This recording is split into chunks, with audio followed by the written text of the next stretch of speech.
자, 어제 대선 공식 선거 운동 첫날이었는데요. 김정희 의원, 두 후보가 너는 상행선 나는 하행선 갈 길이 달랐다 이렇게 되더라고요. 이재명 후보는 부산에서 서울로 오고 윤석열 후보는 서울에서 부산으로 내려가는 그런 동선을 짰는데 부산에서 시작하자. 그것은 어떤 의미가 있다고 봐야 될까요? 우선은 이 위기 상황 속에서 이른과 경제 대통령을 표방하고 있지 않습니까? 이재명 후보가. 그래서 수출의 전진기지로서의 어떤 부산의 상징성, 그다음에 뭐 대륙과 해양으로 뻗어나가는 어떤 대한민국의 위상, 이제 이런 거에 어떤 상징적 의미를 부여했다고 생각하는데요. 그와 더불어서 노무현 전 대통령님 그리고 이제 문재인 대통령의 어떤 정치적 고향, 또 실제로 고향이시기도 하고요. 이제 그런 의미에서 아마 부산에서부터의 그 승패가 또 선거에 상당한 영향을 미친다는 그런 측면에서 부산에서 바람을 일으켜서 대구, 대전, 서울에서 집중한다. 이제 이런 컨셉으로 어제 그 공식 선거운동의 막을 열었다고 생각하고요.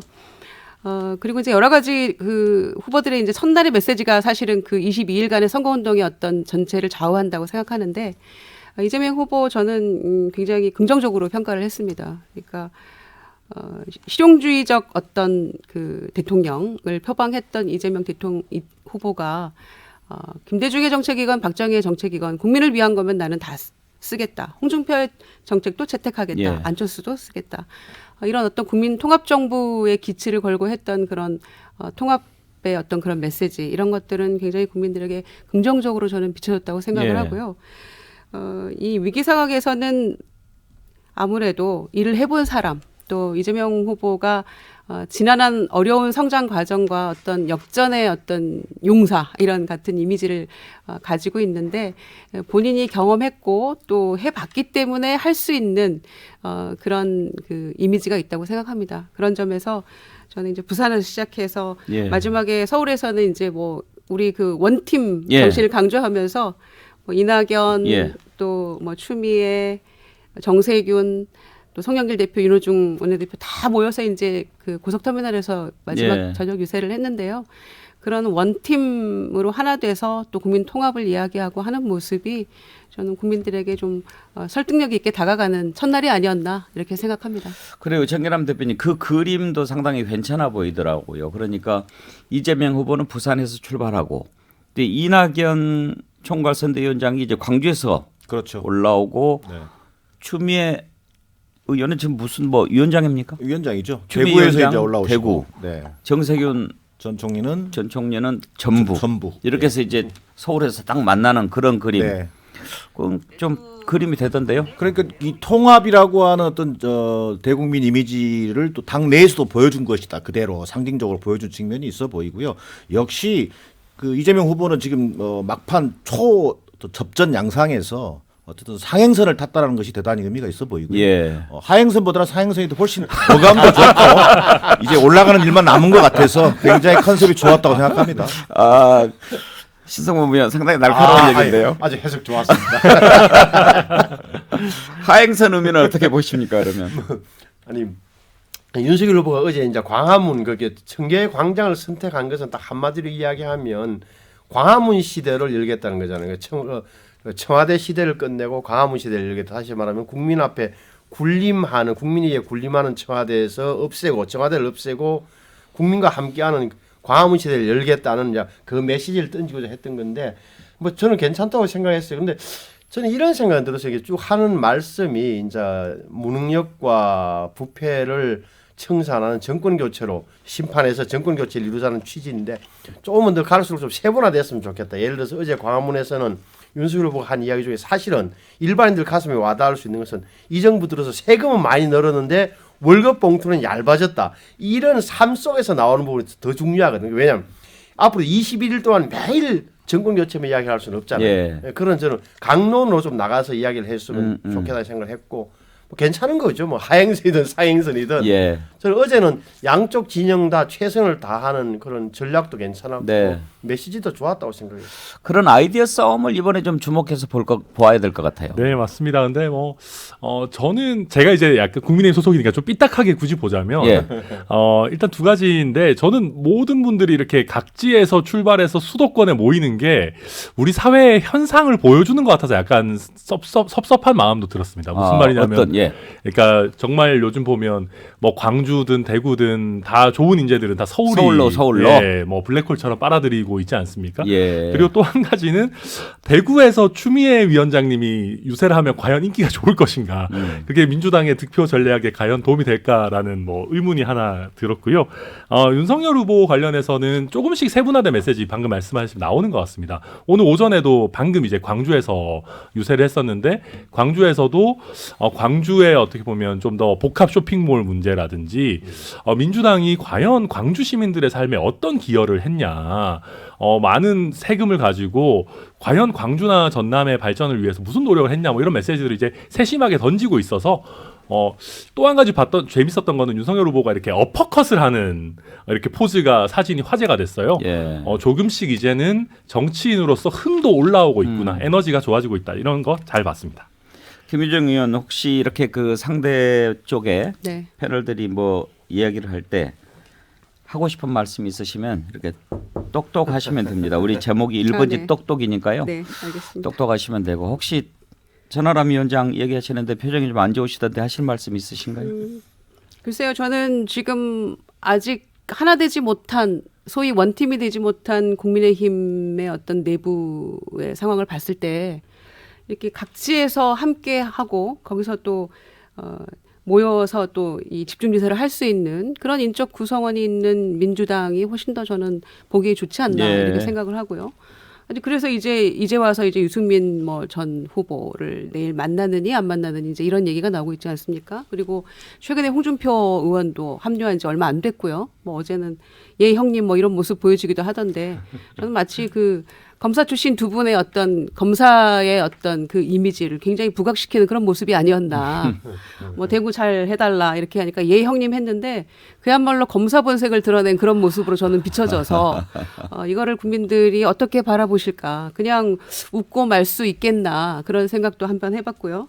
그리고 이제 어제 그 이재명 후보 유세에서는 이제 파란 운동화 선물을 받기도 했고요. 예. 또 이제 18세 어떤 그 유세단으로 구성된 낭낭 유세단이 또 함께 하면서 예. 이 젊은 층과 함께하는 또 후보의 모습을 보여주기도 했었는데 나는 22일이 결코 짧아 보이지만 또 짧지만 않은 그런 시간이기 때문에 그 사이에 하여튼 돌다리도 두들겨 보고 예. 건너라 이런 말처럼 좀 실수하지 않고 가는 것 그게 아마 가장 큰 과제가 아닌가 생각합니다. 제가 이렇게 진행을 하다 보면요, 역시 이제 선거가 전쟁이다 하는 생각이 드는 게 일반적으로 보면 저 참 재밌네, 보기 좋네 이런 것도 또 상대 쪽에서 보면 또 그렇지 않은가 봐요. 그러니까 역시 이게 전쟁이니까 그리고 또 상대방을 칭찬하는 것도 쉽지는 않잖아요. 근데 예를 들어서 윤석열 후보가 홍준표 후보한테 네 형님 그렇게 이야기했는데 웃음 나오더라고요. 그러면서 진짜 좀 저렇게 사이좋게 지내지 이제 그런 생각이 드는데 그거를 또 검찰의 어떤 그 문화 이렇게 또 보는 시각도 있을 수 있겠구나 싶고, 그다음에 민주당에서 이렇게 각 지역에서 다 모여가지고 서울에서 하나로 딱 꽃을 피우는 이 모습도 야 이거 아이디어 좋은데 근데 그걸 또 서울로 이렇게 또 볼 수도 있구나. 참 그래요. 예, 삐딱한 면이 많습니다. 제가 한 말씀만 더 보태면 어제 뭐 광화문 대통령을 상징하는 윤석열 후보에 대해서 한 마디만 비판이라면 비판을 좀 보태고 싶은데 첫 유세잖아요. 그럼 좀 뭔가 미래 비전이라든가 이런 부분들이 좀 제시됐으면 하는 아쉬움이 있는데 어떻게 보면 상당한 시간을 문재인 정부에 대한 비판, 예. 자신이 몸담았던 문재인 정부에 대한 비판으로 일관했단 말이에요. 그러면서 쓰신 말이 그나물의 그 밥, 그나물의 그 밥 이런 표현하셨어요. 그래서 저는 꼭 묻고 싶어요. 그러면 그 몸담았던 윤석열 후보는 그 나물이었는지 아니면 뭐 밥이었는지 뭐 이렇게 물어보고 싶을 정도로 너무 그 자기가 몸담았던 현 정부에 대한 비판 일색으로 첫 유세가 진행된 진행된 점에 대해서는 좀 국민들이 얼마나 설득 있게 받아들였을지 하는 뭐 그런 생각도 좀 들었습니다. 어제 대보름이라 나물 얘기한 거 아니에요? 제가 한마디 보태면요. 아까 천하람 위원장님 그 말씀하신 것 중에 조금 더 윤석열 후보가 강론으로 들어갔으면 좋겠다. 이런 그 안타까움, 좀 아쉬움 이런 말씀하셨는데 저는 이렇게 생각했습니다. 강론으로 들어갈 공부가 되어 있습니까? 이 불타는 북수심과 벼락치기 공부로 어느 날 갑자기 후보가 된 제1야당이 후보가 된 윤석열 후보가 강론을 세세하게 얘기하면서 설득할 준비가 되어 있을지 저는 굉장히 의문이었습니다. 예, 진짜 선거 기간인 것 같은 제가 느낌입니다. 아무리 썰나간 농담을 해도 이 연기가 켜지지 않습니다. 아, 근데 이제 뭐 반대로 얘기하면 그렇죠.